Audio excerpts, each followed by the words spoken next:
आज धुलीवंदन आहे आणि सकाळी जेव्हा उठलो तेव्हा नव्हतं वाटलं की हॉस्टेलवर एवढा राडा होईल म्हणून. कारण दरवर्षीप्रमाणे HMC किंवा MMC कडून काय असं नियोजन केलं गेलेलं नव्हतं. उद्या क्लाइम्बिंग वॉलचं उद्घाटन होणार आहे आणि आपण मेटल प्लेट आणि ग्रेनाइट BK पारेख यांना बनवायला दिलेली, ज्यावर राजू सरांबद्दल लिहिलेलं आहे. तर सकाळी तिकडेच BK पारेख यांना भेटायला गेलेलो. बाहेर जायचं म्हणून जरा कपडे नीट घातलेले, पण काही वापस आल्यानंतर रंगवलं पोरांनी. बॅचमेट असले की आपण त्यांना म्हणू शकतो की आलो भावा कपडे चेंज करून, आणि सिनियर्स पुढे असलं काही चालत नाही आहे. डबल कपडे चेंज केले, डबल रंगवलं. उद्या क्लाइम्बिंग वॉलचं उद्घाटन आहे, त्यासाठी मंडपवाला आलेला. तर त्याला सगळी माहिती द्यायची होती की मंडप किती बाय कितीमध्ये टाकायचा आहे, खुर्च्या किती लागतील वगैरे. तर त्याच्यासाठी ग्राउंडवर गेलेलो. ग्राउंडवर साईडला लेझिमची प्रॅक्टिस चालू होती. तर म्हणलं जाऊन बघावं की लेझिमवाले काय करतात.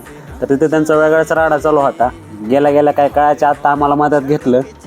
अवतार बघू शकता तुम्ही काय झाला आमचा. हे चालू आहे सेलिब्रेशन इथं सगळं. आता विचार केला मग एवढं आपण आता रंगलो तसं चला आता खेळूतच होईल. मग आता दुसऱ्याला चालू केला आपण रंगवायला.